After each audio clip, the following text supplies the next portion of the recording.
Okay, so this is going to be the mid-unit 1 assessment. I'm just going to go through, I think, almost all of the problems. So we'll start here. Joanne sells silkscreen t-shirts at community festivals and craft fairs. Her marginal cost to produce one t-shirt is $5.50. Her total cost to produce 40 t-shirts is $300, and she sells them for $9 each. Part A says find the linear cost function.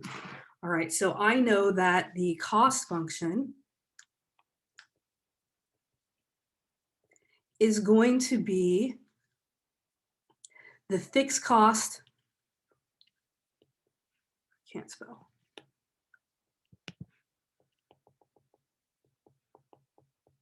plus the variable cost.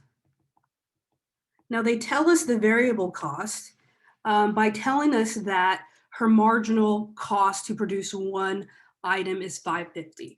So if it is a linear function, then your slope or your marginal cost is your variable cost times X. And then we don't know fixed cost. So I have C of X equals my fixed cost plus 550X. But what they do tell us is that her total cost to produce 40 t-shirts is $300. So the cost when X is equal to 40 is $300. All right, so 550 times 40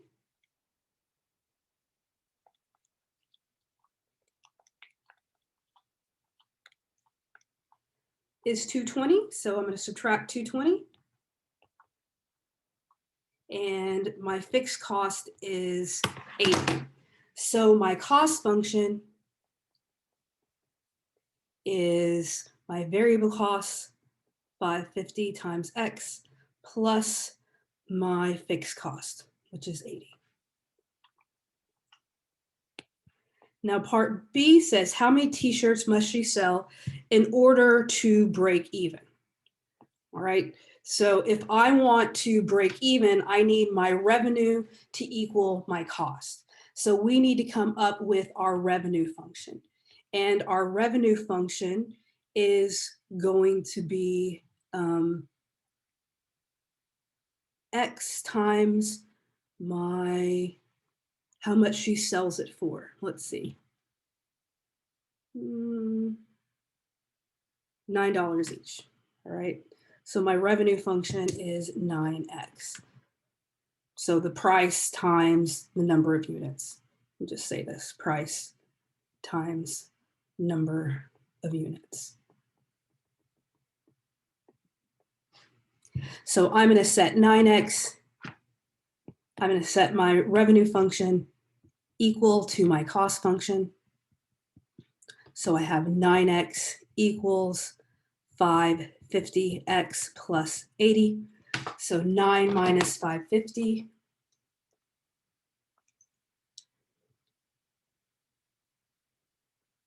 Uh-oh, something's going on with my calculator.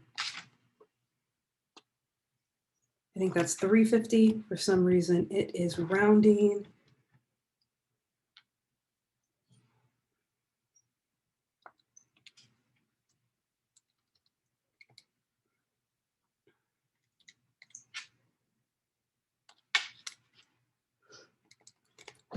Let me pause.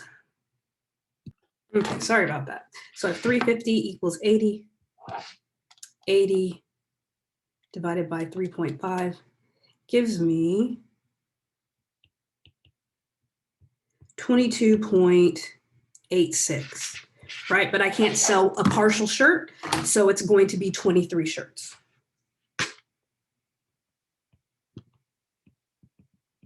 Now, the next question is how many t-shirts must she produce and sell to make a profit of $800? All right, so we need to come up with a profit function. And our profit function is revenue minus cost. So P of X, profit equals revenue minus cost. So R of X minus C of X. So our R of X was 9X minus 550, X plus 80. All right, so 9 minus 550 gives me 350 minus 80. And we want a profit of 800. So I'm going to set that equal to 800.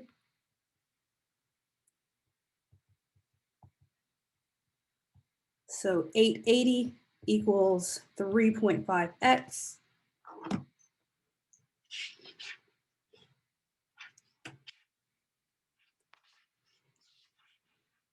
And I get 251.4.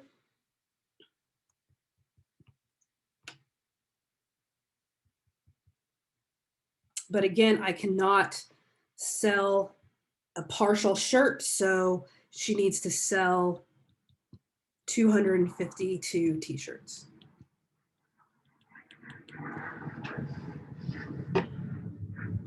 All right, next question. Find the present value of the deposit, $28,000 at $5 or 5.8% compounded continuously or 7 years. So I'm looking for P, and it says compounded continuously, so I want to use A equals PE to the RT. Buddy, it's nap time.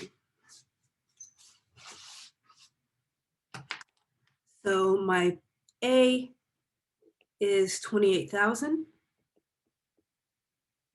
My R is 0.058, and my T is 7.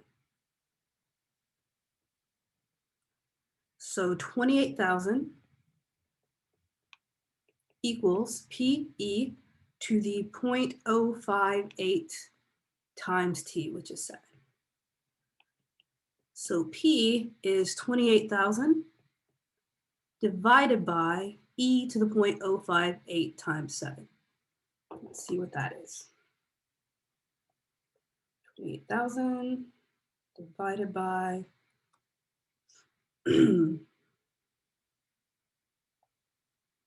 E to the 0.058 times 7. And I'm getting approximately $18,656.68. All right, the next question is determine if this is a function. And it is not a function because 16 does not have a unique y value. So it is not a function. All right, the given graph is a graph of polynomial function given the possible values for the degree of polynomials.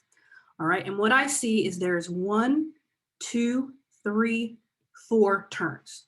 So there can be a minimally be a 5-degree function. All right, I also know that the degree has to be odd because the ends are pointing in opposite directions. If the degree was even, they would both be pointing in the same direction, either both up or both down. All right, so it's odd, and the leading coefficient is going to be positive because it starts from it starts from negative and keeps going and is increasing. So this is when the degree is odd and when the leading coefficient is positive. Now, I know it can't be any of these degrees because it's minimally 5. It could be 7, it could be 9, but it's minimally 5. All right, next question. Let C of X be the cost to produce X badgets of widgets. And let R of X be the revenue in thousands of dollars. Complete parts A through D below, all right? So first says graph both functions, identifying the vertex of R of X. All right, well, to find the vertex, I'm gonna use negative B over 2A. All right, so my B is 8 and my A is negative 4/5. So I have a negative 8 over negative 8/5. I'm going to multiply by the reciprocal. So I have 2 negatives gives me a positive. 8 times 5/8, which gives me 5. So that is my x value. To find my y value, I'm going to find r of 5. So -4/5 times 5 squared plus 8 times 5. Right? So I have -4 times 5, which is -20, plus 40, which gives me 20. So I have the point 5, 20. That is my vertex. All right, now graphing. I know this is an upside down parabola because the leading coefficient is -4/5. It's not a sideways parabola because that's if I had x equals y squared. This is the wrong shape, so it's either going to be this one or this one, right? But notice that these are on part B, the tick marks are 1. So it would say that it goes through 5, 0. But if my vertex is 5, it's not going to go through 5, 0. So these tick marks, I'm assuming, are 2, 2, 4, 6, 8, 10, 12, 14, 16. All right, so this is going to be my answer. It then asks me for the y-intercept of c of x. All right, the y-intercept is when x equals 0. So c equals 6 over 5 times 0 plus 52 over 5. So you can either, it doesn't say, so I think it'd be acceptable to say 52 over 5 or 10.4. All right, then again, it asks me to graph this one. So notice that my slope is positive, so it can't be this one. This one has a y-intercept of 0, so it can't be this one. So it's going to be this one or this one. Now let's take a look here what our differences are. So they both are by, these are by 2s. I don't know what these are by. 8 maybe? Yeah, I think each of these tick marks are 8. And so if my slope is 10.4, or my y-intercept is 10.4, and my slope is 6/5. So, wait a minute. Yes, 6/5. So I'm going to rise 6, run 5. But remember, these tick marks are by 2 and the ones going up are by 8. So it shouldn't be like a straight line because the tick marks in the x direction are quite a bit smaller than they are in the y direction. So here's my graph. Find the minimum break-even quantity. So that's when my revenue function equals my cost function. So -4/5 x squared plus 8x equals 6/5 x plus 52 over 5. And we need to solve. So let's go ahead and put everything on the right side because I like the coefficient in front of my x squared to be positive. So I have a 4/5 x squared, 6/5 minus 8, which gives me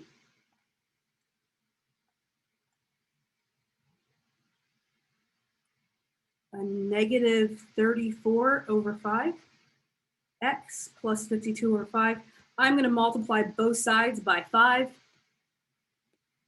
so that I don't have to deal with these fractions. So I have a 4x squared minus 34x plus 52.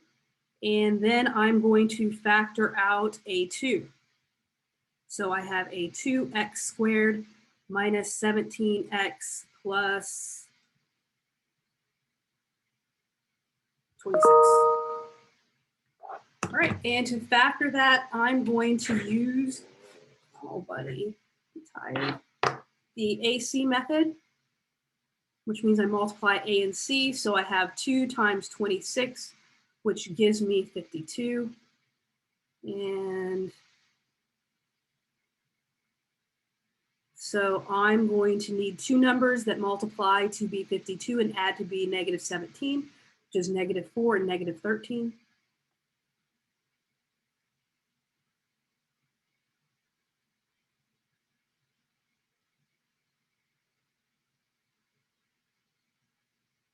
Right, and then we are going to divide both sides by 2 just so I can get rid of that 2 that's out there in front. I'm going to factor the first 2 together. I can factor out a 2x, and I'm left with x minus 2. And then the second 2, I can factor out a negative 13.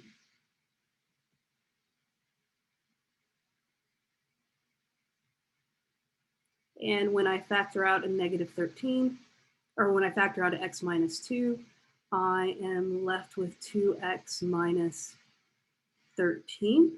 So x equals 2, or x equals 13 over 2. Okay, so then the minimum, oops. All right, so then the minimum of the break-even quantity is 2. All right, use the properties of limits to help decide whether the limit exists. If a limit exists, find its value. Right, so the way that we go about finding limits when I have a rational function with a polynomial or polynomial, what I'm going to do is I'm going to divide both the numerator and the denominator by the highest degree in the denominator. So in our case, the degree of the denominator is x squared. So I'm going to divide every term by x squared. So I have a 4x squared over x squared minus 7x to the 4th over x squared over 8x squared over x squared minus 7x over x squared minus 6 over x squared. All right, 4x squared over x squared reduces to 4.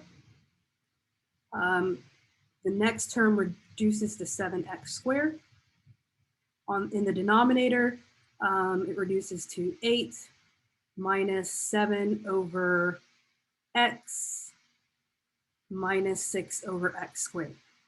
Now, I know that these terms go to 0, all right? This term is going off to infinity, but it has a negative sign in front, so it's going to be negative infinity. All right, next question is a logarithmic question. So this one has a logarithm on one side and not on the other side. So what I need to do is I need to put it in exponential form, but it has to be just one logarithm on the left side. So I need to combine it. So what I have is log base 3 of x plus 2 plus log base 3 of x minus 4 equals 3. And what I can do to combine it, since they're added, I can write it as multiplication, as a product, x plus 2, x minus 4. All right, and remember, if we are going to rewrite it in exponential form, that means b to the y equals x. So in our case, 3 cubed equals x plus 2 times x minus 4. So that gives me 27. I need to FOIL this side. I need to set it equal to 0. So I have an x squared minus 2x minus 8. And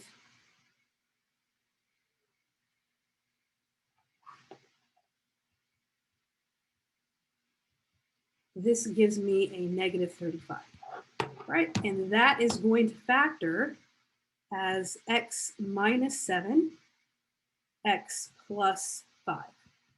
Great. All right, so either x equals 7 or x equals -5. Now remember, you have to check these. If I plug this in and inside the logarithm I get some negative number, I can't take the log of a negative number, so that will be an extraneous solution, or that solution will not work. So for example, this one right here, I have, if I check x equals -5, both of those terms with logarithms are going to be undefined, right? So that one's not going to work. So let's check x equals 7, right? So I have log base 3 of x plus 2 plus log base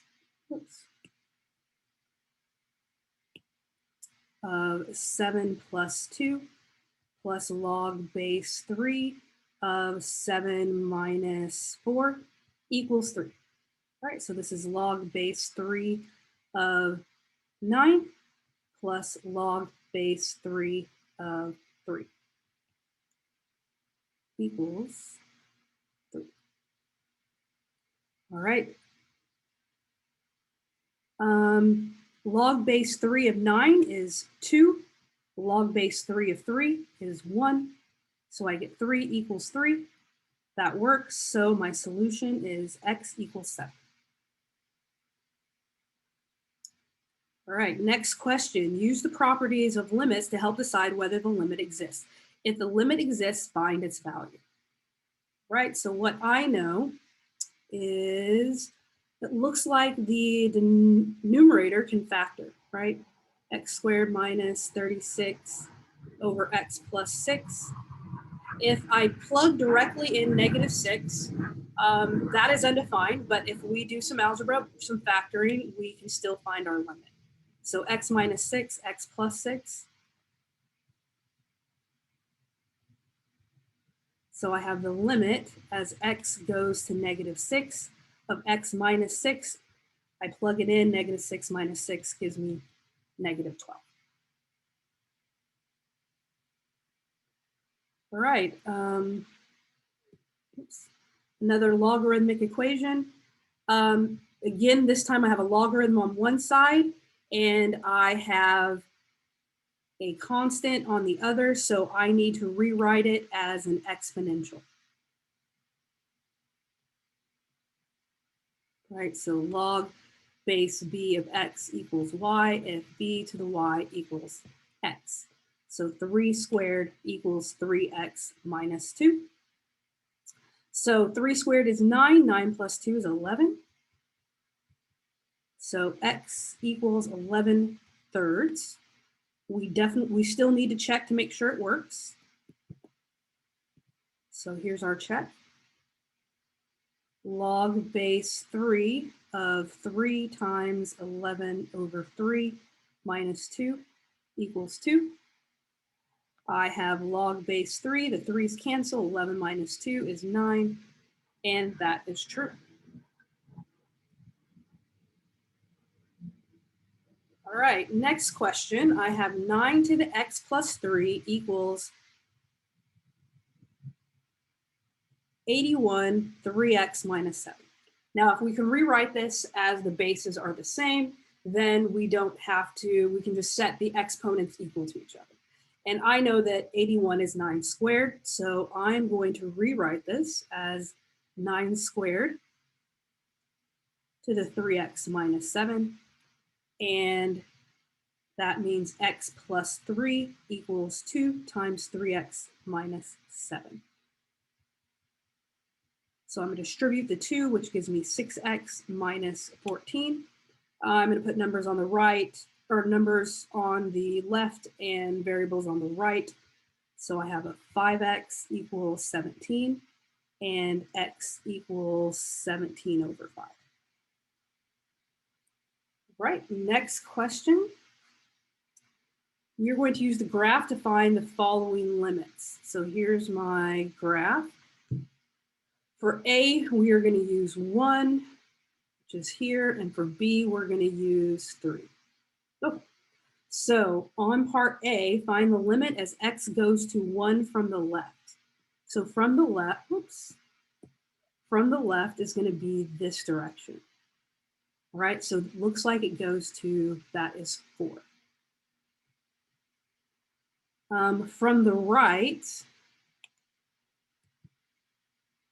that's this direction. So it goes to 2. Now, that limit does not exist because the limit from the left does not equal the limit from the right.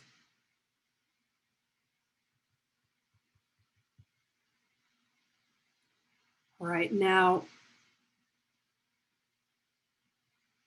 I believe they do the same thing for B. I don't know why I don't have that on this page, but let's take a look. So B is when A equals 3.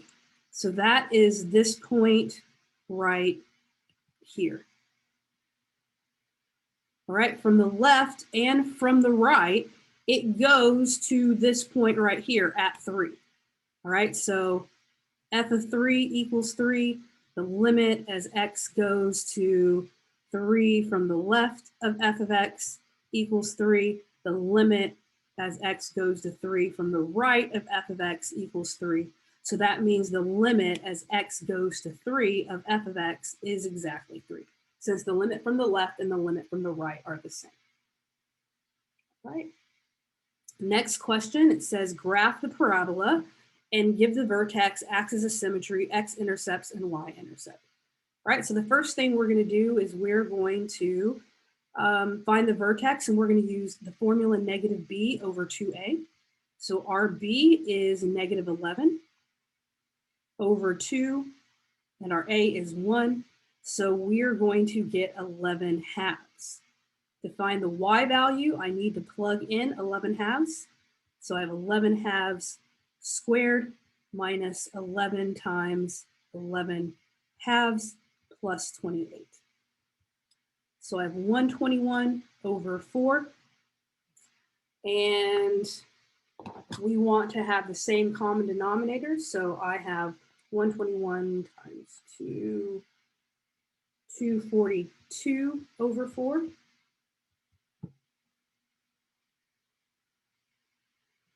And 112 over 4.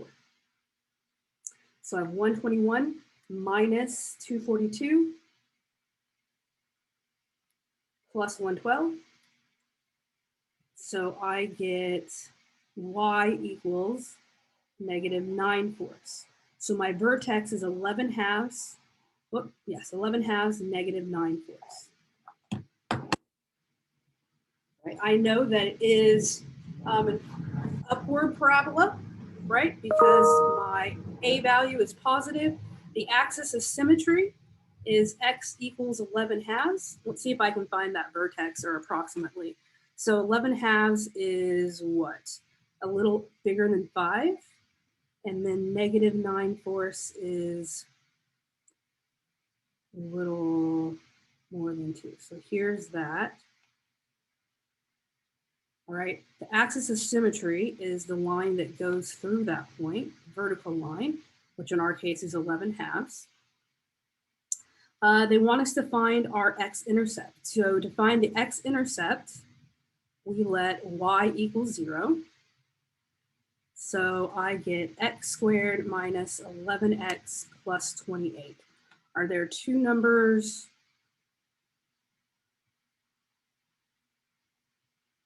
that add together to give me, the multiply to give me 28, that add to give me negative 11? All right, so that is negative 7 and negative 4, x minus 7, x minus 4. So x equals 4, so I have 4, 0, and 7, 0. So let's see if we can find that. 4, 0. Uh-oh, my line must be in the wrong place. Okay.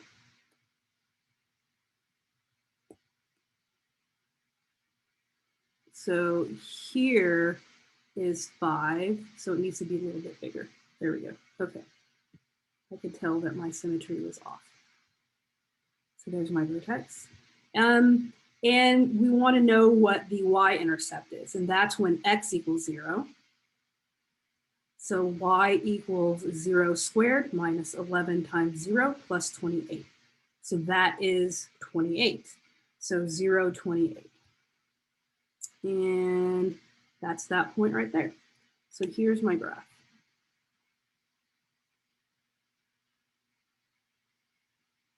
All right, next question. Give the domain and range. The domain of the graph to the right, so that's my x values from left to right. So that's -3 and that's +4. And they're circled in, so I'm going to use brackets. The range are my y values from bottom to top. So that is, these are by ones, so that is 2 to 2. F of -3. So what is the y value when x is -3? So 1, 2, 3. The y value is -2. F of 0 is, what is the y value when x is 0? That is -1. So f of 1. So what's the y value when x is 1? I'm going to say a -1/2. This says find all values of x such that f of x equals 1. So this tells me when y equals 1, 1 is the x value. So when y equals 1, x equals 0. And that's the only point.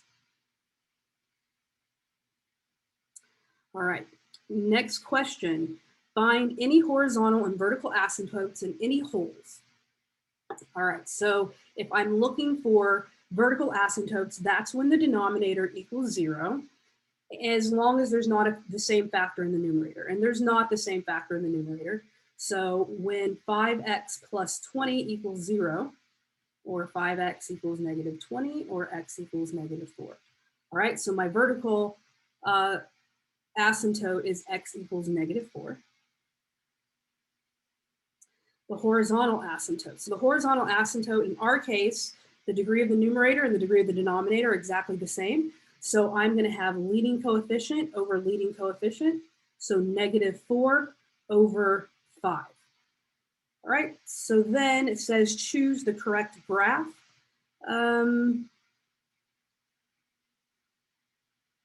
Well, I know that my vertical asymptote is at -4. So let's get rid of, so each of those tick marks are 5. So that's not going to be it. That's not going to be it. That could be it. And that could be it. All right. And then my horizontal asymptote is -4/5. This one is positive, so that can't be it. And then you can tell that one's just barely negative. So it's going to be D. All right, next question. Find K so that the line through 4, -1 and K2 is parallel and perpendicular. All right, so first of all, what I'm going to do is I'm going to find the slope in between these 2 points. So y2 minus y1 over x2 minus x1. All right, so I have a 2 minus -1 over k minus 4. All right, so what is that? 3 over k minus 4. Now, in part A, I have 2x plus 3y equals 6. And I want it to be parallel to this line. So I need to set my slope equal to the slope of this line. So I need to solve for y. and I get a negative 2/3 x plus 6. All right, so the slope of that line is negative 2/3. So I need a negative 2/3 to equal my x, k minus 4. Right, I'm just going to cross multiply. So negative 2 times k minus 4 equals 9. I'm going to divide by negative 2. So I have a k minus 4 equals negative 9/2. I'm going to add 4. So I get a negative 1/2. All right, and then on part B, it says perpendicular. So that's opposite reciprocal of the slope of this line. So again, I need to solve for y to find the slope of this line. 17y equals a negative 9x plus 34. So y equals a negative 9 over 17x plus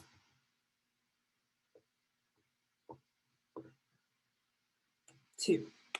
Okay, so my slope here is negative 9 over 17, but I want a perpendicular. So opposite reciprocal would be 17 over 9.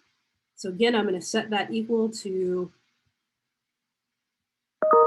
slope 3 over k minus 4. So let's cross multiply. 17 k minus 4 equals 27. Let's divide by 17. So I have k minus 4 equals 27 over 17, and k equals 27 over 17 plus 4. So 27 divided by 17 plus 4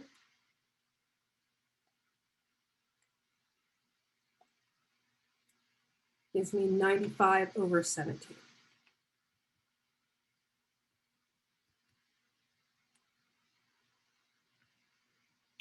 All right, so that one's perpendicular. Give the domain of the function. So what I know is everything that's underneath the square root needs to be greater than or equal to 0.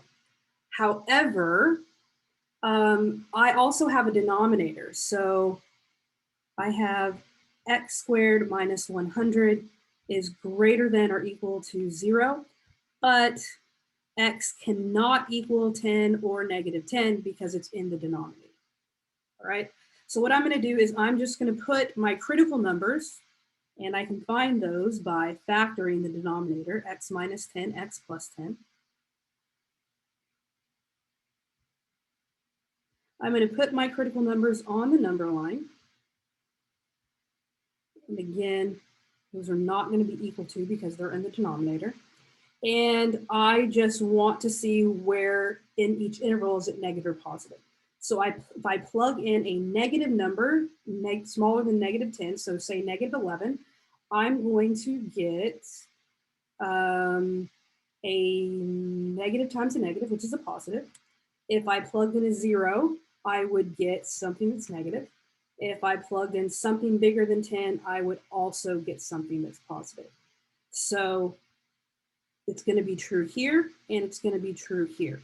So my domain is negative infinity to negative 10, union 10 to infinity. All right, next question. Does the graph specify a function? No, it does not pass the vertical line test. All right, next question. Let f of x equal 9 over x plus 2 squared. Find the limit as x goes to negative 2. All right, so the limit as x goes to 2 from the left, and I'm going to find the limit as x goes to 2 from the right.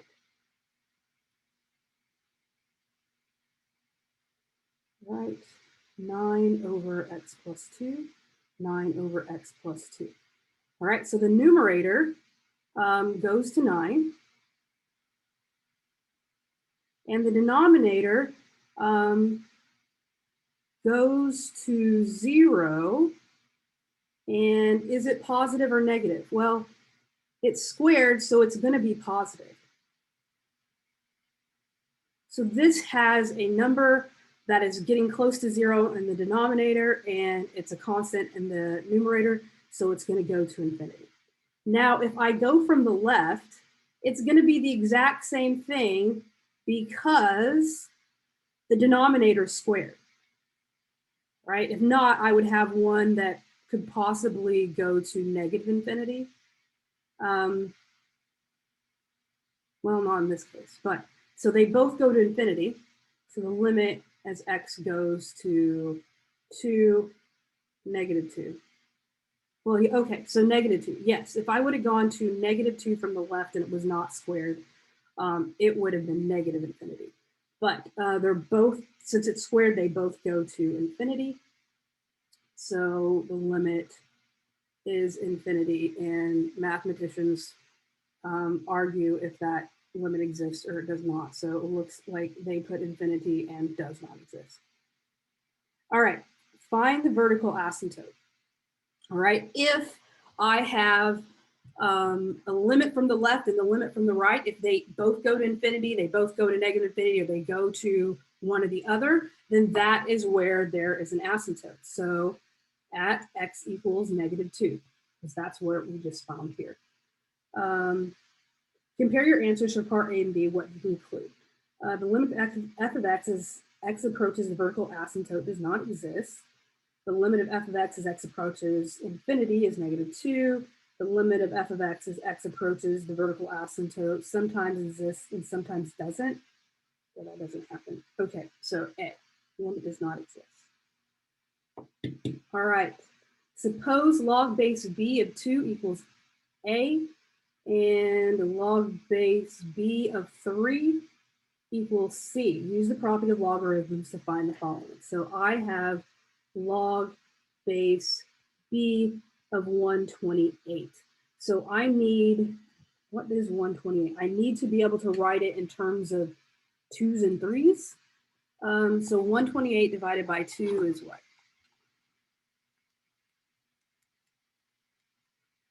64.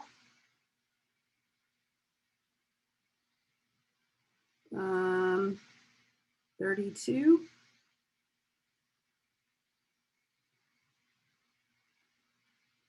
16. Oh.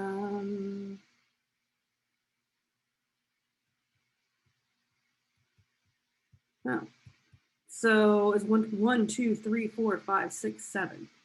Is 2 to the 7th 128? That's the question.